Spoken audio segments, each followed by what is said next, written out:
One aspect of character popularity that used to not be considered that often back when the gacha game genre was still in its infancy was character appeal. In the early 2010s, most players were mainly concerned with function over form. It didn't matter who their party consisted of as long as it got the job done. Then towards the late 2010s and entering the 2020s, the gacha industry entered the public consciousness, and more effort was placed in breathing life into characters. Voice acting, comprehensive backstories, animations, whether live 2D or 3D, anything to make the character feel larger than life. With more and more players, notably those who are fans of anime, flooding the market, motivations to pull for new units went beyond practicality. You had a measurable quantity opting to go after certain characters purely for their appeal, making it just as, if not more important, than strength. Strength does still matter, as the idea is for a unit to be both pretty and practical. Case in point, most of HSR's top tiers, and while this man is certainly the definition of pretty, one would have to ask, where the hell did Argenti even come from?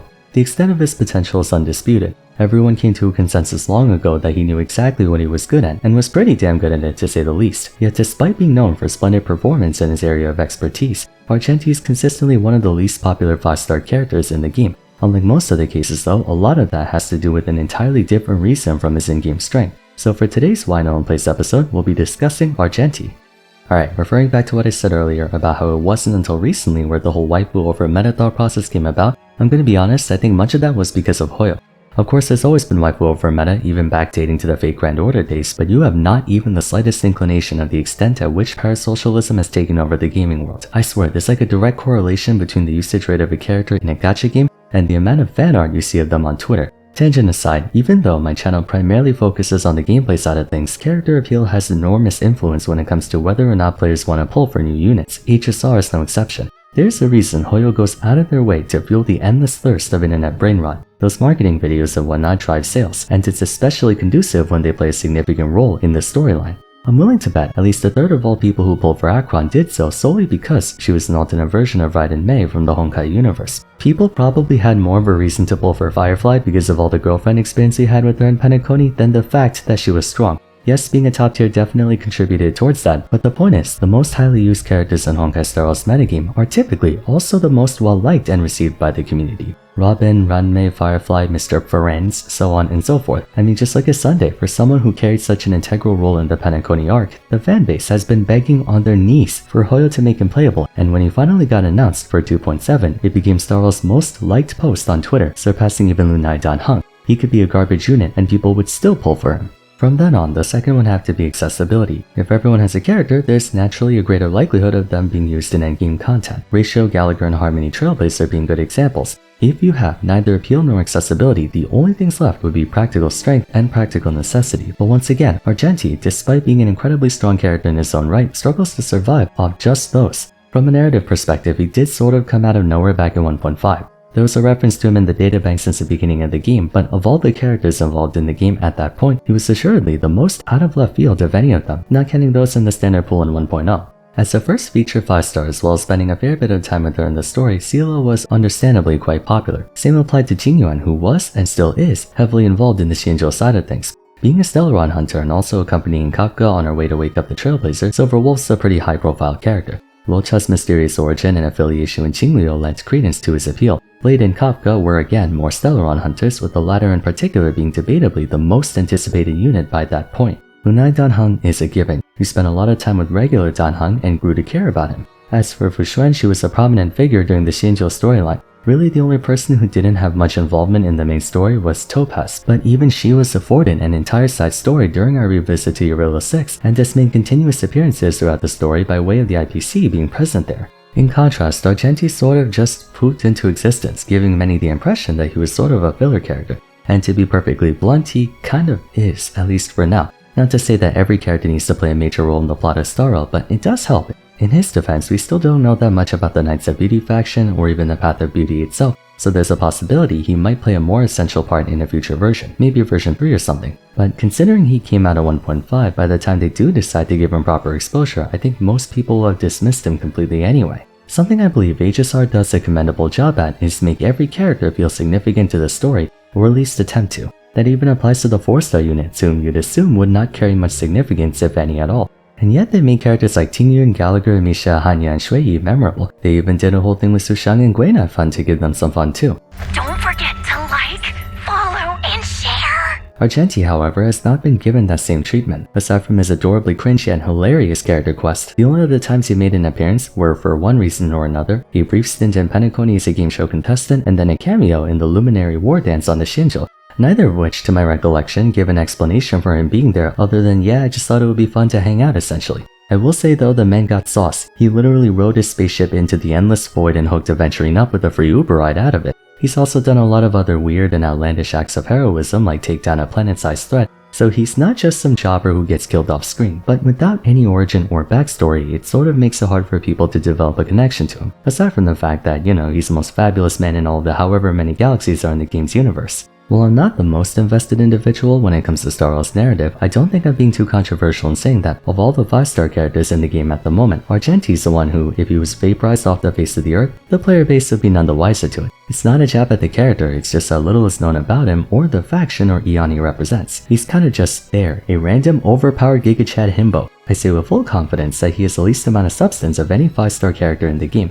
Nothing but cameos in the story, a companion quest which is a bare minimum given that everyone has one, and not even a Trailblaze continuance dedicated towards him. It's completely understandable why hardly anyone plays him. Hardly anyone cares to actually pull for him, let alone play him. Reiterating one more time that you don't have to play a major role in the story to be popular, but the issue is that he's had no front page time in the spotlight at all, which is unusually rare for a character in a Hoyo game. Over in Genshin, they have a similar character who is one of the best in the game, and yet is also one of the least owned for the simple fact that he just doesn't get much if any screen time. Baiju. This guy is broken, but yet his banners get consistently glossed over. Argenti's sort of the Baiju of Starl, respectably strong but doesn't have anything that makes the player base want to care about him. Although that being said, there are some elements of gameplay that ruin his play rate too. Circumstantially, Argenti came at kind of a weird time. Most players were aware of Pure Fiction coming in 1.6, but it was still kind of awkward for him to make an appearance in 1.5. I'll remind you, this was around the time where the player base's opinion towards their edition was at an all-time low, so at that point in time there was even less of a reason to pull for the guy. I feel like if he came out in 1.6 and Ranmei ratio was moved back to 1.5, that could have elevated the incentive to pull him, seeing as we now had a game mode tailor-made to his playstyle. The timing of his inclusion was a bit off, and it would only get harder from here. Objectively speaking, Argenti is an extremely capable attacker, albeit kind of a one-trick pony. For all intents and purposes, he's a carry, a straightforward attacker. His basic attack and skill take a backseat in favor of his ultimate, which in all honesty is also a rather uninteresting attack. It does have two versions, one that can be used at full energy and the other that can be used at double capacity. The base one is practically a slightly stronger version of his skill, which may not seem particularly useful until you remember that ultimates can be used at any point during a battle, and specifically in Pure Fiction, where most ultimate-based attacks are overkill anyway, having the ability to fragment your ultimate into 2 separate casts is a nice convenience. In regards to his full-powered ultimate, it too is an AoE attack, followed by 6 more instances of damage. If there are multiple enemies present, the aftershocks target at random. If there's only one dune, it puts all 6 on them, effectively meaning his ultimate deals 850% if used on a boss. Not too bad for an erudition character. Every other aspect of his kit pertains to getting his ultimate faster and making said ultimate hurt a lot more. Talent accelerates the charge rate of his ultimate along with a free 25% crit rate boost. Faster crit stacking on A2, more energy on A4 in wave battles, and a bit more DPS against low health enemies at A6. Even extending to his Eidolons, E1 tacks on 40% crit damage to go along with his 25% crit rate. More attack on his ultimate against big groups of enemies at E2. At E4, he can increase the gap on his talent from 10 stacks to 12, and then at E6, his ultimate does partial true damage. A one-dimensional playstyle if I've ever seen one. Then again, Star Wars combat does get pretty flowcharty as a whole, so I'm not going to dock points off his ledger. However, it is also the root of his current predicament, I'd say, in that he kind of pigeonholes himself into a certain role. With the game having 3 central endgame modes, each with a different playstyle, for someone to be considered valuable, they need to excel in no less than 2 game modes, preferably 3 if possible. All of Star Wars' best attackers are so because they fulfill that criteria. Take Akron, who is currently tier 0 in MOC and 0.5 in the other 2, or Fei Xiao, she's borderline mid-tier in Pure Fiction but practically the best attacker in both MOC and Apoc Shadow at the time of writing this. Firefly is tier 0 in both MOC and Apoc as well, with a serviceable tier 1 ranking in PF. If you're only good at one of the 3 game modes, it becomes difficult for players to prioritize you over others, notably budget players who are more selective about who they go for. Argenti gets virtually no assistance from character appeal, therefore the only reason players would want to go for him is for either A, he's absolutely freaking bustin', or B, if you don't have him, you'd be up a creek for that game mode. Funnily enough, there was a point in time where it was inordinately arduous to 40k one-sided Pure Fiction without him. That aside, unfortunately, Argenti is almost strictly meant for Pure Fiction. With this kit being designed the way it is, even if Apoc Shadow and MOC were a physical favorite and was formatted to incentivize ultimate attackers, Argenti would still have trouble with either. One of his traces expressly depends on enemies constantly joining the fight mid-battle. That's something that can only be found in large quantities in either Perfection or Calyxus, nowhere else. Contrary to popular belief, you actually want to make use of the level 1 ulti more often than the level 2. In Perfection, assuming you get the occasional battery from Huohua or Tingyun, Argenti can realistically spam his ultimate every single wave, enabling him to insta-clear Perfection in record time, much like how Hertako can do the same. If you run the 4-piece Eagle set with Von Whack, you can turbo out ultimates like there's no tomorrow. It's a pretty silly but effective build. The level 2 ultimate, on the other hand, is too costly and difficult to pull off at reasonable frequency with the roster we have now. Level 1 ultimate though, you can almost treat it like a follow-up attack with how often he uses it.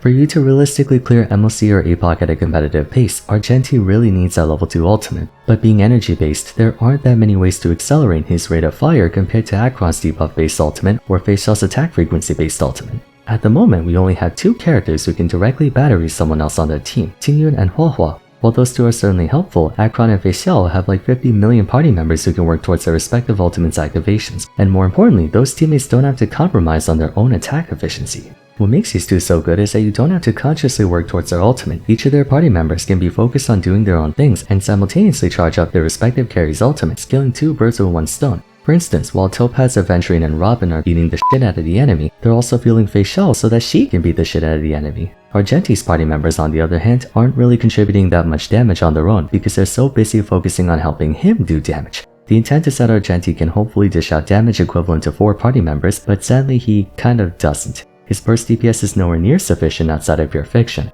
Much of that's because he doesn't really do anything other than his ultimate. No follow-up attacks, no damage over time, no break related stuff, nothing. He's just a blue-eyes white dragon, nothing but good old-fashioned attack points. As a general attacker, Argenti doesn't have much potential for min-maxing, not right now anyway. You can get really multi over perfecting follow-up attacks or breaks or even damage over time, but the only way you can min-max ultimate damage is, outside of Argenti's own mechanics, battery, of which again the only 2 characters at the moment with the central focus on it are Huohua and Tingyun. For my money, what would really help is a sub-DPS type attacker like Topaz or Marchate who can play a more hyper-carry battery supporting role. Right now, Starl is progressing towards a double and or triple carry meta. Argenti is obviously the main carry for any team he's a part of, but for him to keep up with the rest of the competition, his team would have to contribute damage as well. Facial is doing the bulk of her team's DPS, but Topaz and Aventurine are still contributing a fair amount. Same for Firefly, the break niche is all about everyone doing big damage. One area that he maintained a firm grasp over was that he was the only consistent AoE physical character for quite some time.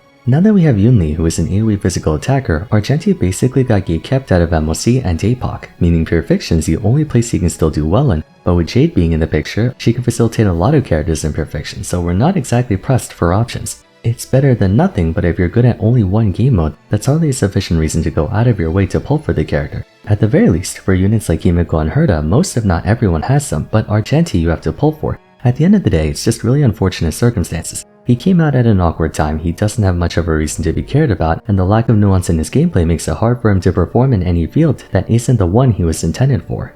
If they just gave him another battery support like a 5-star Tingyun, yes I know there's a 5-star Tingyun coming out, I meant like a battery playstyle. If there was a third character who can give battery to Argenti, that might be enough to make his level 2 ultimate more accessible. But if I may speak freely, I think Argenti was always meant to be a gag unit, as in I don't think they'll ever give him the spotlight either in lore or in game. But what do you guys think? Do you believe people are sleeping on Argenti? You're welcome to share in the comments. That's it for today, so if you enjoyed the video, it would be great if you left a like and subscribed. Don't forget to follow me on Twitter at Vars, join my Discord server, and check out my other Why No One Plays videos if you haven't yet. But till next time, thanks so much for watching, and I look forward to seeing you again soon. Take care.